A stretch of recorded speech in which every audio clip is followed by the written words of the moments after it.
Adrian's phone buzzed 3 times in his pocket. He ignored it.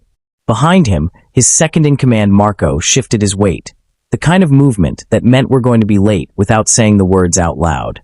The quarterly meeting with the Bratva representatives was happening in 6 minutes. Missing it would cost Adrian 3 months of careful negotiation and possibly start a war. He didn't care. Adrian crouched down until he was eye level with Arya.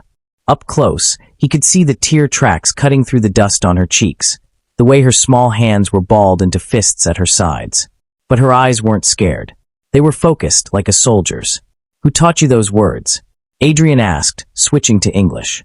"My mom," Arya said. Her voice was steady, but he could hear the tremor underneath, like ice cracking on a frozen lake. "She said if anything bad ever happened, I should find the man with the silver watch and the long black car. She said I should speak the old words, and you would listen." Adrian felt something cold slide down his spine. Only 3 people in this entire city knew that dialect. His mentor had been dead for 15 years. That left Elena and himself. "What's your mother's name?" "Elena Jacob." Arya's chin lifted. "And before you ask, yes, I know who you are. Mom showed me your picture once. She said you were the most dangerous man in the city, but also the only one who pays his debts." Marco made a sound like he'd swallowed something sharp. 2 of the other guards exchanged looks. Nobody talked to Adrian Volkov like this, especially not a 7-year-old. Adrian studied the girl's face. There was something familiar about the shape of her eyes, the stubborn set of her mouth. Then it hit him like a punch to the chest. 10 years ago. The safe house in the warehouse district. The woman with the sharp mind and gentle hands who'd hidden him during the Kozlov purge, who'd taught him that survival wasn't just about being the strongest person in the room. Elena had been 8 months pregnant. "Where is she?" Adrian asked quietly. "The old factory on 7th Street. The one with the broken windows." Arya's voice cracked for the first time. "The bad men took her this morning. They said something about a book. A black book. They said if she didn't tell them where it was, they would." She stopped, swallowing hard. Adrian didn't need her to finish. He knew exactly who would be stupid enough to kidnap Elena. Lucas Sokolov had been pushing at the edges of Adrian's territory for months, testing boundaries like a dog looking for weak spots in a fence. The Black Ledger was the holy grail of the underground, a list of every dirty cop, corrupt judge, and paid-off politician in the city. Whoever controlled it controlled everything. But Adrian had never cared about the ledger. He'd built his empire on fear and precision, not blackmail. "How long ago?" he asked. 4 hours and 17 minutes. Arya pulled a small pink watch from her dress pocket. It was the cheap kind they sold at grocery stores, but she checked it like it was worth $1 million. "Mom said I had to wait until exactly 3:47 p.m. to find you. She said you'd be here." Adrian's jaw tightened. Elena had planned this. She'd known Sokolov would come for her eventually, and she'd prepared her daughter like a soldier going into battle. The old Korean words weren't just a code, they were a test. If Arya could deliver them correctly, it meant Elena had trusted Adrian enough to share their secret language with her child. It meant she believed he would come. Marco cleared his throat. "Boss, the meeting." "Cancel it," Adrian said, standing up. He looked down at Arya, this small, fierce girl who'd just blown up his entire day. "You're going to stay with Marco. He's going to take you somewhere safe." "No." Arya's voice cut through the air like a knife. "I'm coming with you. I know things. About the building. About where they're keeping her. You're 7 years old. I'm 7 years old and I found you, didn't I?" Arya crossed her arms. "Mom said you were smart. Prove it. Take me with you, or waste time looking for things I already know." Adrian stared at her for a long moment. Then, despite everything, he smiled. It was a cold smile, the kind that made grown men nervous. "You have your mother's attitude," he said, and turned toward the car. "Get in." The old factory on 7th Street turned out to be a lie. Arya admitted it 15 seconds into the car ride, her small voice cutting through the hum of the engine. "Mom told me to say that," she explained, watching Adrian's face in the rearview mirror. "She said if anyone was listening, they'd go to the wrong place first." Adrian's expression didn't change, but Marco let out a breath that sounded like a curse. "Where is she really?" "The Riverside Apartments. Building C." Arya pulled out a crumpled piece of paper from her sock.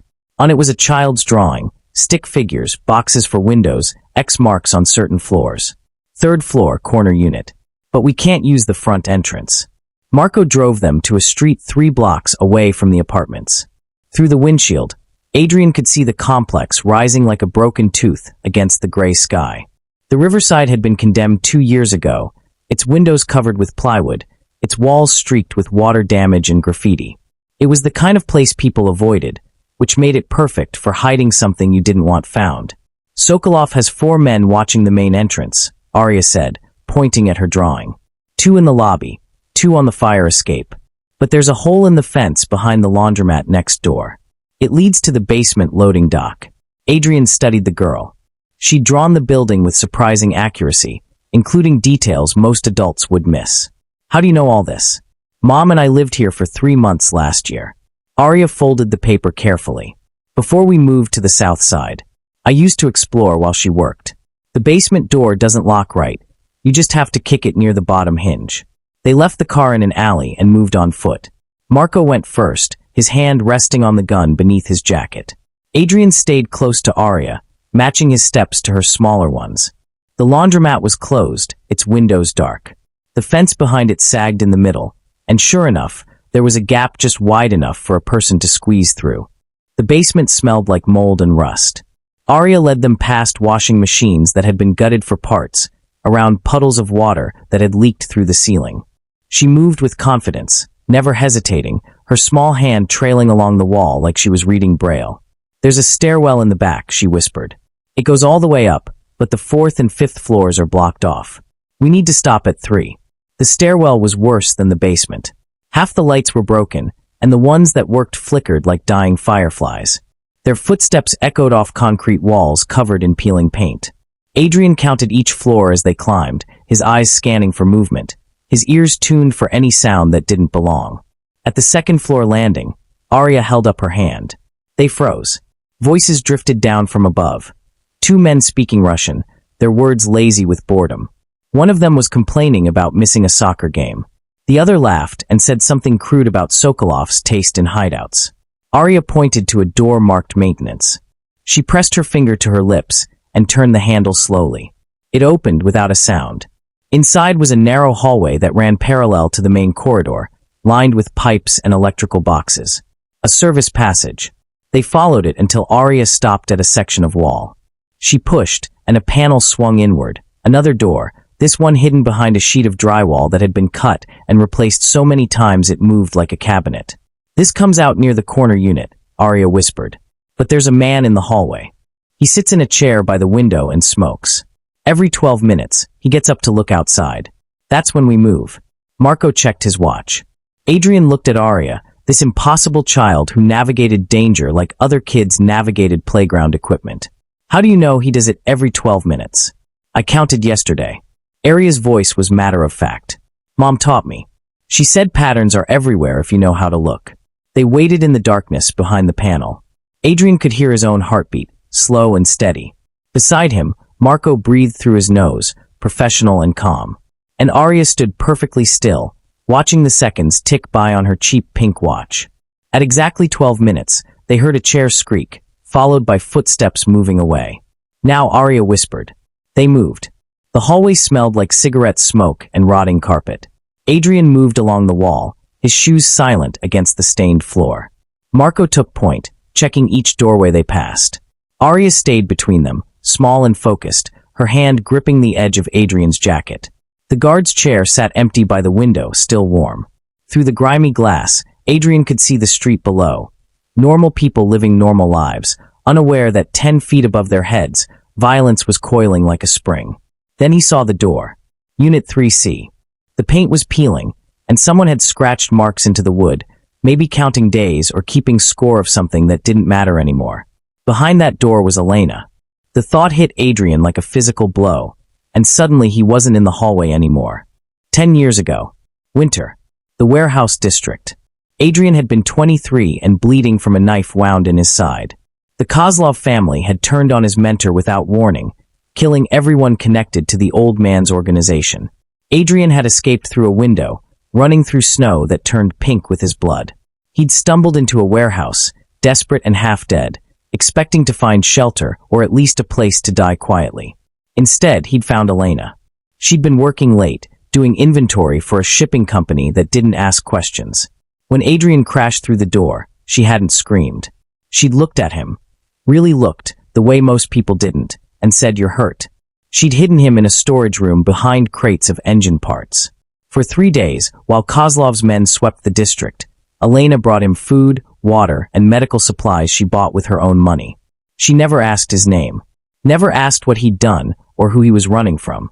On the second night, while changing his bandages, she'd spoken to him in Korean.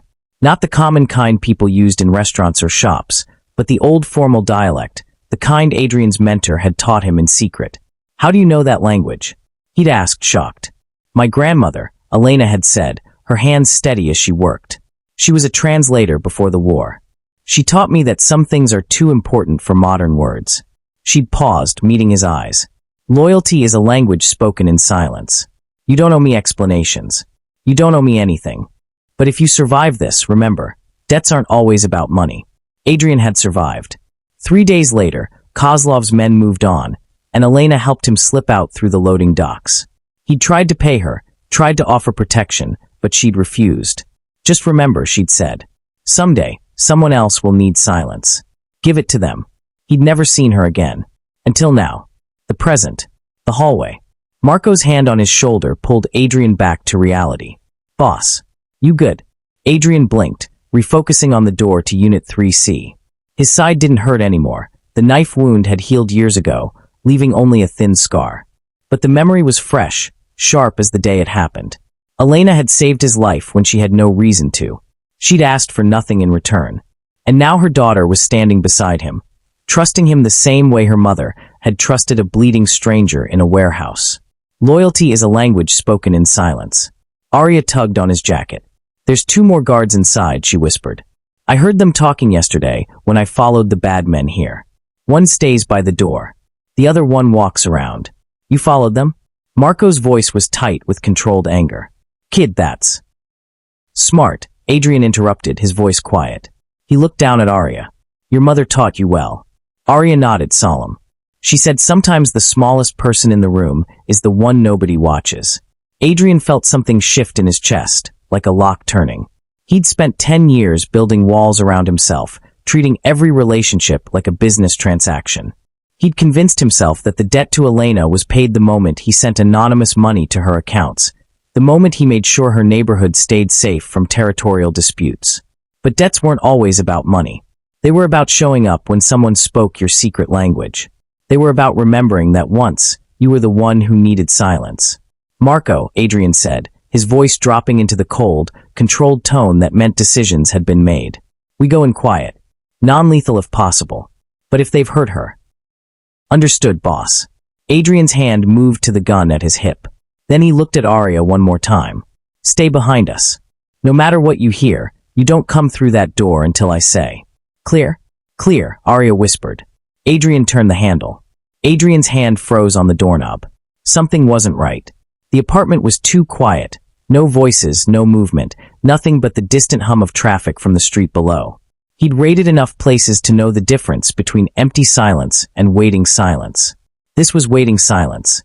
He pulled his hand back and turned to Arya. "How many men total? In the whole building?" Arya chewed her lip, thinking. "Maybe 8. But they move around.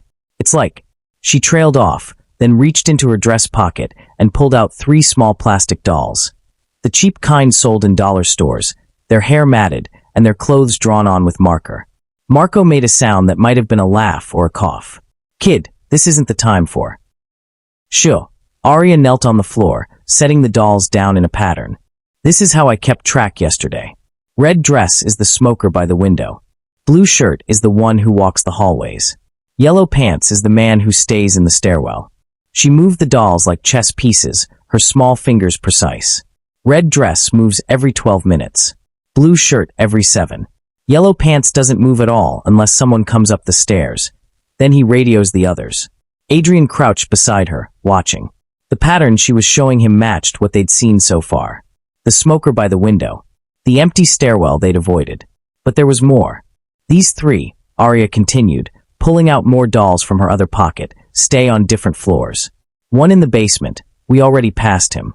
One on the roof. And one.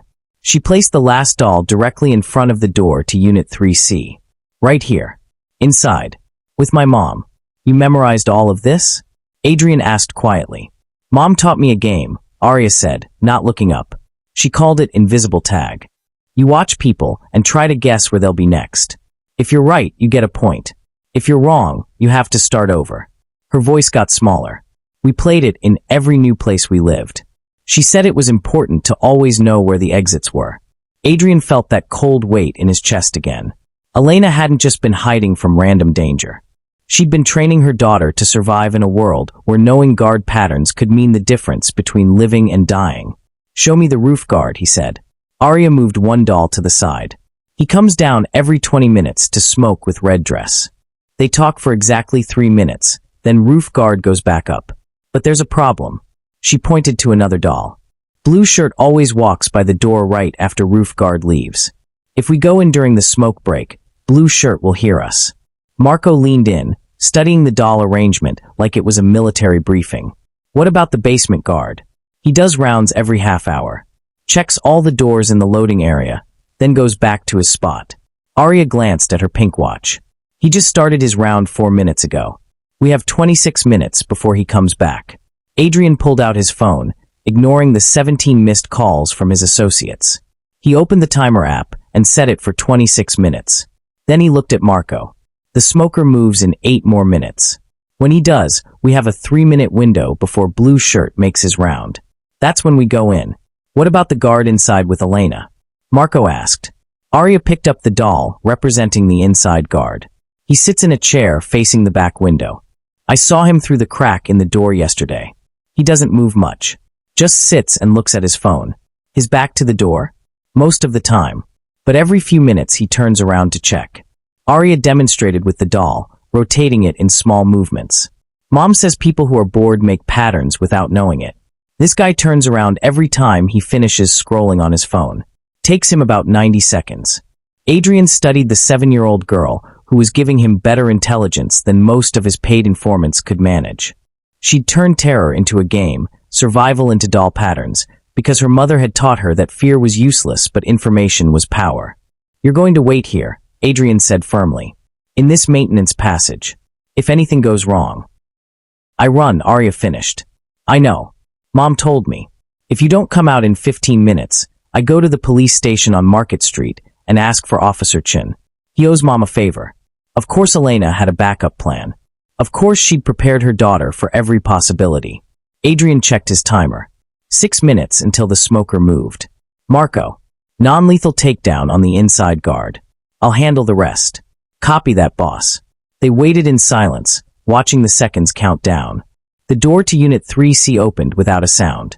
Adrian had picked the lock in 8 seconds, muscle memory from years of breaking into places that didn't want to be broken into. Marco slipped through first, moving like smoke, his footsteps absorbed by the water-damaged carpet. The guard sat exactly where Arya had predicted, facing the back window, his phone glowing in his hands. He never heard Marco coming.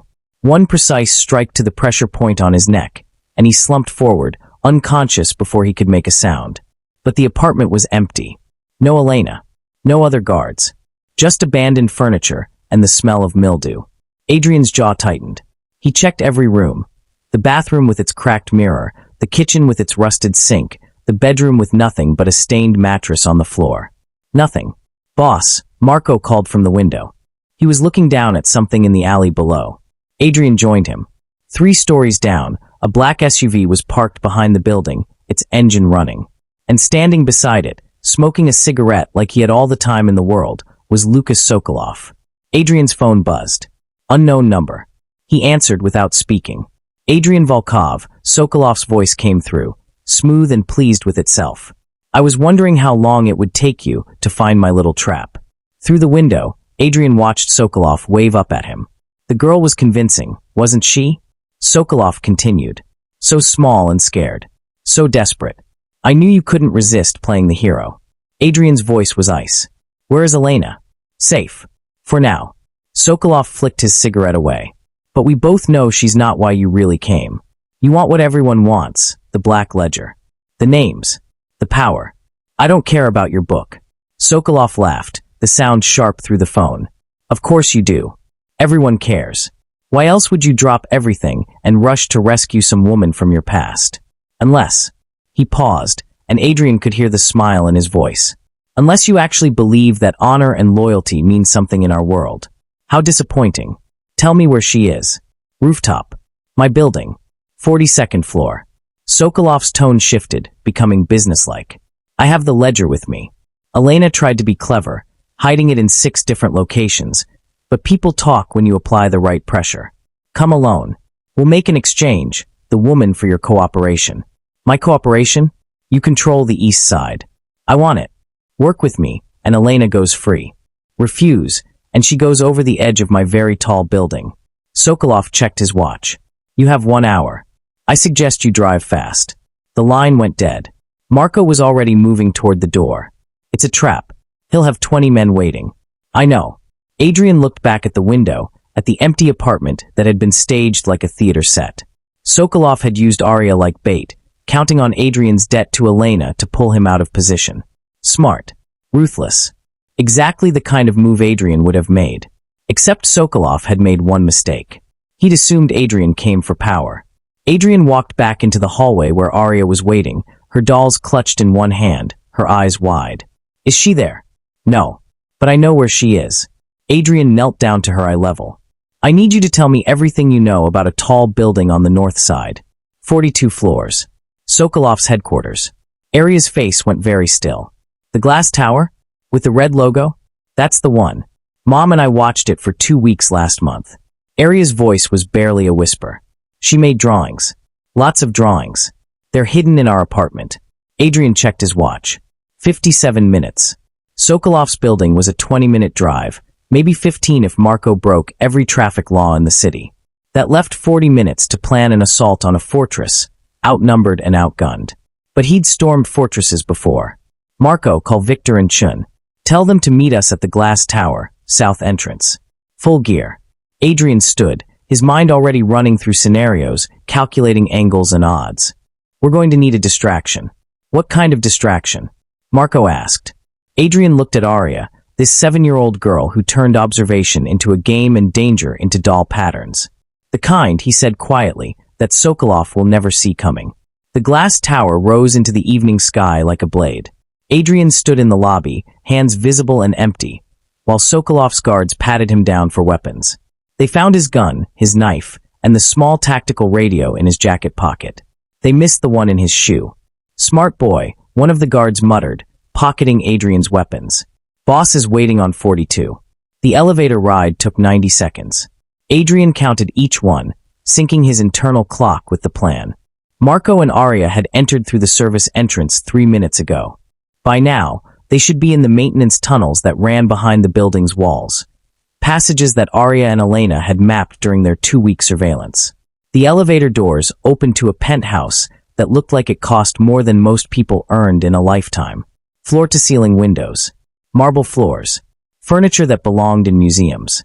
And standing in the center of it all, holding a small black book like it was the Holy Grail, was Lucas Sokolov. Adrian. Sokolov smiled, spreading his arms in mock welcome. Right on time. I appreciate punctuality. Adrian's eyes swept the room. For guards, all armed. No sign of Elena. The rooftop access was through a door on the far wall, currently locked. Where is she? Patient, patient. Sokolov stroked the leather cover of the black ledger. First, we talk business. This book contains the names of every corrupt official in the city. Judges, senators, police chiefs. With it, I could own this entire city in 6 months. He paused. With your help, I could do it in 3. Adrian walked slowly toward the windows, his footsteps echoing. You think I want to be a politician's puppet? I think you're too smart to die for sentiment. Sokolov's voice hardened. Elena is nothing. A washed-up operative who got pregnant and went soft. Whatever debt you think you owe her, it's not worth your empire. You're right, Adrian said quietly. Sokolov blinked. What? She's not worth my empire. Adrian turned to face him. But I didn't build an empire to be worth something. I built it because I had nothing else. In his shoe, the radio clicked once. Marco's signal. They were in position. Adrian kept talking, holding Sokolov's attention like a magician drawing eyes away from the trick. You want to know why I came here? It's not loyalty. It's not honor. It's because 10 years ago, a woman I'd never met looked at me bleeding in a warehouse and decided I was worth saving. She didn't ask for my name. Didn't ask for payment. She just helped. Sokolov's smile turned cruel. How touching. And now you're going to help her? One man against my entire organization? No, Adrian said. I'm going to surrender. The words hung in the air like smoke. Sokolov's guards tensed, confused. This wasn't how these conversations usually went. Surrender? Sokolov repeated. You win. Take the east side. Take whatever you want. Adrian's voice was flat, empty. Just let her go. 3 floors below, in a service corridor that smelled like cleaning chemicals and old grease, Marco and Arya moved through shadows. The maintenance elevator that Arya had discovered wasn't on any official blueprint. It was a contractor's shortcut, built during construction and forgotten after the building opened. It only went to the 40th floor, but that was enough. Arya led the way, her small body slipping through gaps that would have been tight for Marco. Her mother's drawings were folded in her pocket, marked with notes in Elena's precise handwriting.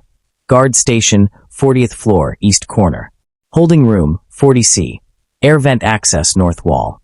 They reached the 40th floor without seeing a single guard. Arya pointed to a door marked maintenance, authorized personnel only. Marco picked the lock in 5 seconds. The hallway beyond was empty, lit by fluorescent lights that buzzed like dying insects. 3 doors down, just like Elena's map had promised, was room 40C. No guards outside. That was wrong. Too easy. Marco put his hand on Arya's shoulder, holding her back. He pressed his ear to the door, listening. Silence. Then very faintly he heard it breathing. Slow and controlled. Someone was in there. He tried the handle. Unlocked. Marco pushed the door open, his body tense and ready for a fight. Elena Jacob sat tied to a chair in the center of the room, her face bruised but her eyes sharp and aware. She looked at Marco, then at Arya, and her expression didn't change. No relief. No surprise. Just cold calculation. Get down, Elena said quietly. The words came half a second before the window exploded inward and the room filled with gunfire. Marco hit the floor, pulling Arya down with him. The gunfire lasted 3 seconds, short, controlled bursts that punched holes through the wall where they'd been standing. Then silence. Elena was already moving. Despite her hands being tied, she'd thrown herself sideways, tipping the chair and rolling behind a metal filing cabinet. The ropes around her wrists looked tight, but Marco noticed something. The knots were loose at the back, like she'd been working them for hours. Mom. Arya's voice was small and terrified. Stay down, baby. Elena's voice was steady, calm, like she was reading a bedtime story instead of hiding from bullets. Marco, the shooter's on the roof across the street. Northeast corner. He'll reload in 15 seconds. Marco didn't question how she knew. He just moved, crawling to the broken window and risking a quick look. Sure enough, on the building opposite, a figure was crouched behind an air conditioning unit, fumbling with a fresh magazine. They've been watching this room for 2 days, Elena continued, working her hands free from the ropes. Sokolov knew someone would come for me eventually. The whole setup is wired, cameras in the vents, pressure sensors under the floor. He's probably watching us right now. She finally got one hand loose and yanked the other free. Her wrists were raw and bleeding, but she didn't seem to notice. Instead, she reached under the filing cabinet and pulled out a small black device no bigger than a phone. Signal jammer, she explained, seeing Marco's expression. I've been piecing it together from the guards' radios for the past 30 hours. Sokolov's men think their communications have been glitchy. Really, I've been listening to everything they say. Arya crawled toward her mother. Elena caught her, pulling her close, and for just a moment her careful control cracked. She pressed her face into her daughter's hair, breathing like she'd been underwater and just found air. You brought him, Elena whispered. Just like I taught you. I spoke the old words, Arya said. He listened. Elena's eyes lifted to Marco. Where is Adrian? 2 floors up. Negotiating with Sokolov. Negotiating or distracting? Marco almost smiled. Both. Elena stood, keeping Arya behind her. She moved to a wall panel and pried it open with her fingernails, revealing a mess of wires and circuit boards. Sokolov thinks he's the only one who's been planning. But I've had 2 days to turn this room into a weapon. She started pulling wires, twisting them together in patterns Marco didn't recognize. The building's fire suppression system runs through this floor. So does the emergency lighting. And the elevator controls. Her fingers worked fast, precise. I couldn't escape because Sokolov kept moving guards in and out randomly. No pattern to track. But I could prepare. Marco's radio crackled. Adrian's voice came through, tense but controlled. Status? Target acquired, Marco replied. But we have complications. How many? Before Marco could answer, Elena took the radio. Adrian. Her voice was quiet, but it cut through the static like a knife. I need you to keep Sokolov talking for 90 more seconds. A pause. Then Elena. Just her name. But the way Adrian said it carried 10 years of history. The warehouse, the blood, the silence, the debt that neither of them had ever spoken about, but both had carried like stones in their pockets. I sabotaged his communications grid, Elena continued. Right now, half his guards think they're supposed to be on the roof. The other half think they're supposed to be in the basement. In 90 seconds, I can lock down every elevator in this building except one. The service elevator, Adrian said, understanding immediately. The one that goes to 42. Elena looked at the tangle of wires in her hands. You'll have a 3-minute window to get out before his people realize what's happening. What about you? We're already moving. Elena pulled Arya close. Marco will get us to the service entrance. Your team is waiting there? Victor and Chun. Armored SUV. Elena's hands paused on the wires. You brought your whole crew. For me. I pay my debts, Adrian said quietly. Through the radio, they heard Sokolov's voice in the background, still talking, still convinced he was winning. Still holding his precious black ledger like it mattered. Elena's expression hardened. 70 seconds, Adrian. Then I kill the lights, and every security system in this building goes dark. Be ready. She twisted 2 final wires together. Somewhere in the walls, something hummed to life.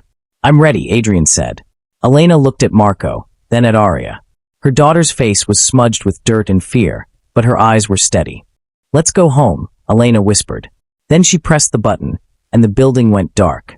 The lights died all at once, plunging the 42nd floor into darkness. For 3 seconds, nobody moved. Then chaos erupted. Sokolov's guards shouted to each other, their voices overlapping in confusion.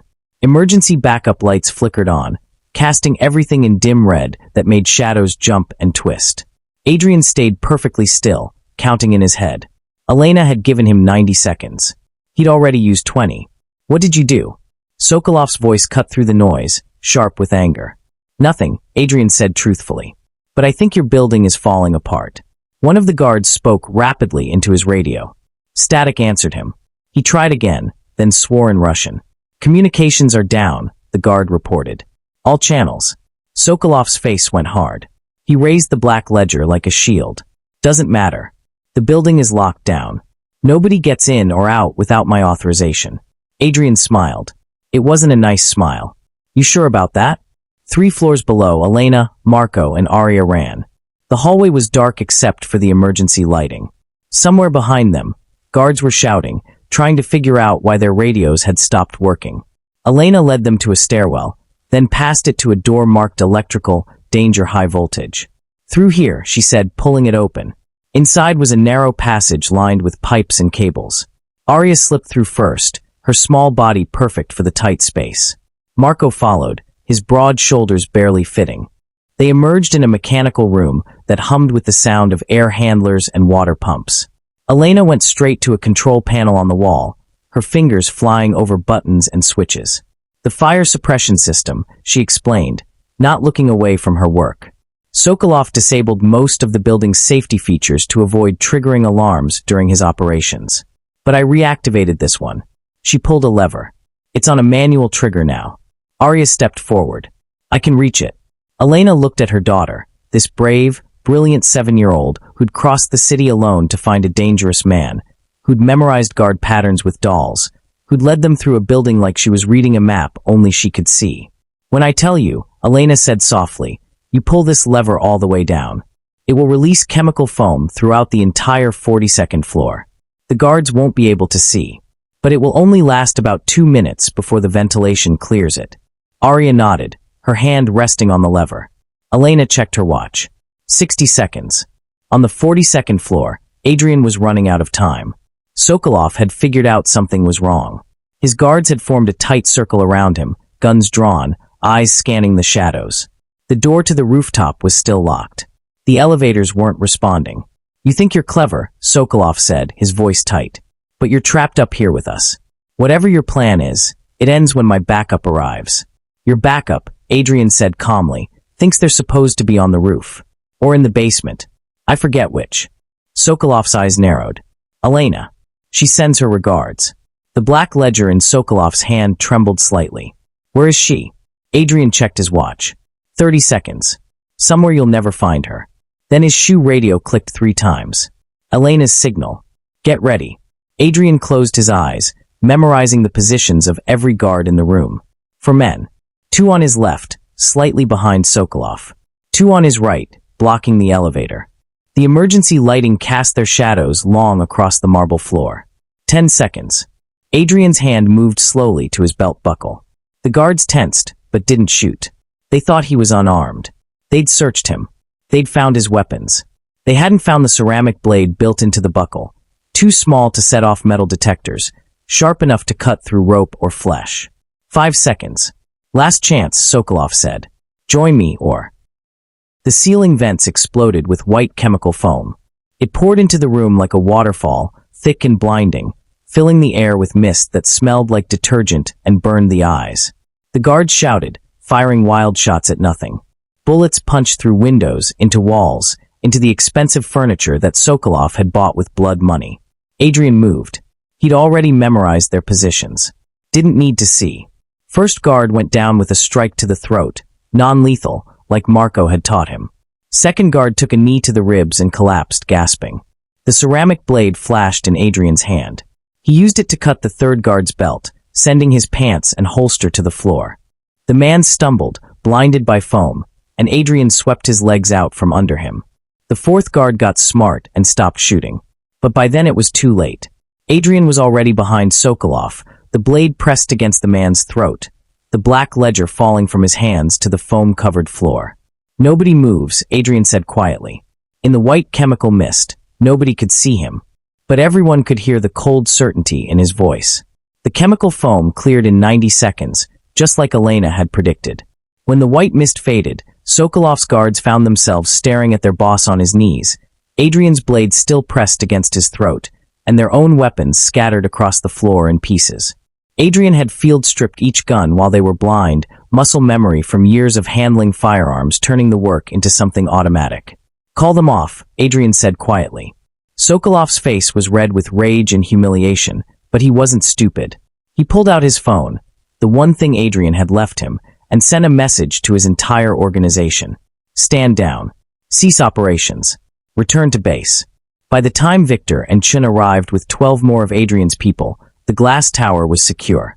Sokolov's guards had scattered like roaches when the lights came on, realizing their boss had lost. The few who stayed were cuffed and moved to a room on the ground floor to wait for the authorities. The real ones, not the ones whose names were in the black ledger. Adrian found Elena in the lobby. She was sitting on a leather couch with Aria curled against her side, both of them wrapped in emergency blankets that Victor had brought. Marco stood nearby, watching the doors. Their eyes met across the marble floor. 10 years of silence passed between them in a single look. "You came," Elena said. "You taught her the words," Adrian replied. Elena's hand smoothed over Aria's braided hair. "I knew if anything happened to me, she'd need someone who understood about debts. About loyalty spoken in silence." Adrian crossed the lobby and crouched in front of them, bringing himself eye level with Aria. The girl looked exhausted, her blue dress torn and dirty, her pink watch cracked from when Marco had pulled her to the floor during the gunfight. But she was smiling. "You did good," Adrian told her.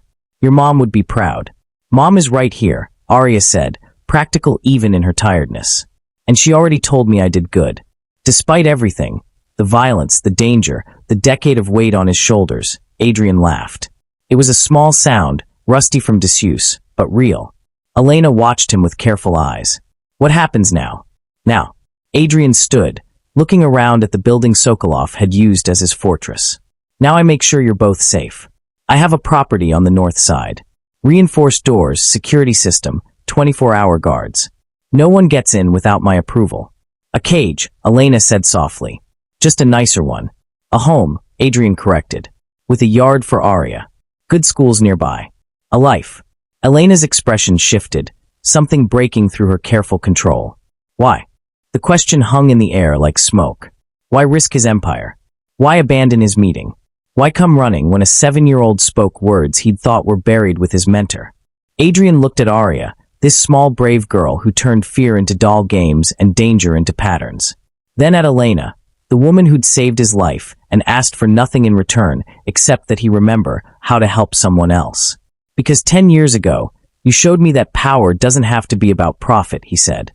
And I forgot. I built walls. I treated everyone like chess pieces.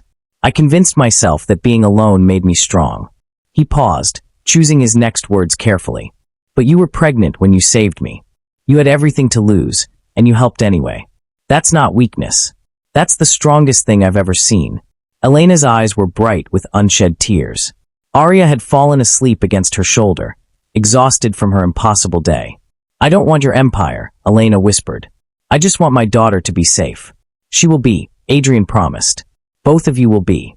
Not as prisoners. As family. The word felt strange in his mouth. Adrian Volkov didn't have family. He had employees, associates, people who feared him or wanted something from him. But looking at Elena and Arya, he understood what his mentor had tried to teach him all those years ago. Loyalty wasn't about control. It was about showing up when someone spoke your secret language. It was about remembering that once, you were the one who needed saving. It was about turning power into protection. Victor approached, clearing his throat. Boss, the cars are ready. Adrian nodded. Then he did something he hadn't done in 10 years. He held out his hand, not to shake, not to make a deal, but to help. Elena took it, pulling Arya close as she stood. Let's go home, Adrian said. And for the first time in a decade, he actually meant it.